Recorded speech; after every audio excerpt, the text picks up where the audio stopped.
Neymar যেন এক মরীচিকা। দূর থেকে যার উপস্থিতি টের পাওয়া যায়, কিন্তু কাছে গেলেই যেন সব মিলিয়ে যায়। খেলবেন কি খেলবেন না, এই দোলাচলেই কেটে যাচ্ছে সময়। হেক্সা মিশনের বিশ্বকাপে ব্রাজিলের ডাগআউটে তিনি আছেন শুধুই এক রাজকীয় বেঞ্চের শোভা হয়ে। আজ রাতে শেষ ১৬-এর মহাগুরুত্বপূর্ণ ম্যাচে সেলেসাওদের প্রতিপক্ষ নরওয়ে। মাঠের লড়াইয়ের আগে যেখানে আলোচনা হওয়ার কথা ছিল নেইমার বনাম হল্যান্ড, সেখানে পাদ প্রদীপের আলোয় শুধুই হল্যান্ড আর ব্রাজিলের ভিনিসিয়াস জুনিয়র। প্রকৃতি শূন্যস্থান পছন্দ করে না, তাই নেইমারের জায়গায় এখন ভিনির কাঁধেই ভরসা খুঁজছে সাম্বা বয়েজ। তবে ইনজুরি কাটিয়ে নেইমার কি আজ মাঠে নামবেন?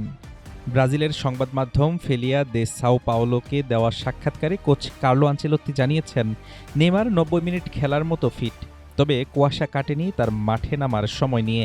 কোচের ভাষায়, দল যখনই মনে করবে ওকে প্রয়োজন তখনই ও মাঠে নামবে। পায়ের চোট নিয়ে বিশ্বকাপে আসা নেইমার গ্রুপ পর্বে খেলেছেন মাত্র ১৪ মিনিট। স্কটল্যান্ডের বিপক্ষে যা নিয়েই বিশ্বজুড়ে তুমুল হুলস্থুল।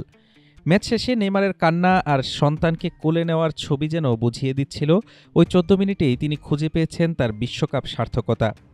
জাপানের বিপক্ষে শেষ ৩২-এর ম্যাচেও ডাগআউটেই কেটেছে তার পুরো সময়। বিশ্বকাপের আগে মেসি, রোনালদো, এমবাপ্পেদের সাথে সমান্তলে উচ্চারিত হতো নেইমারের নাম। টুর্নামেন্ট যত গড়াচ্ছে অন্য তারকারা তত উজ্জ্বল হচ্ছেন, কেবল ব্যতিক্রম ব্রাজিলের এই পোস্টার বয়। ২০২৩ সালের অক্টোবরের পর দীর্ঘ প্রতীক্ষা শেষে জাতীয় দলের জার্সি গায়ে জড়ালেও এখন পর্যন্ত মাঠের পারফরম্যান্সের চেয়ে কোচ আনচেলত্তির প্রশংসাপত্রই তার একমাত্র প্রাপ্তি।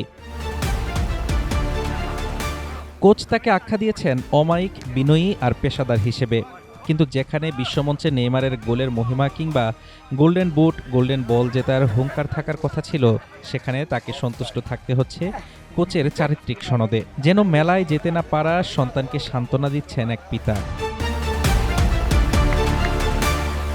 ব্রাজিল যদি ফাইনাল পর্যন্তও পৌঁছায়, হাতে আছে আর মাত্র ৪টি ম্যাচ। হেক্সার স্বপ্ন পূরণের যাত্রায় সমর্থকেরা প্রতি ম্যাচেই নেইমারকে মাঠে দেখার আশায় বুক বাঁধবেন। সেই আশা পূরণ হবে নাকি প্রতি ম্যাচেই থাকবে অতৃপ্তির গল্প, তার সময়ই বলে দেবে। তবে মাঠের খেলায় কামব্যাক না হলে এই বিশ্বকাপও নেইমারের কেরিয়ারের কেবলই এক মরীচিকা হয়েই থাকবে। হাফিজুর রহমান তুষার, ঢাকা টুডে।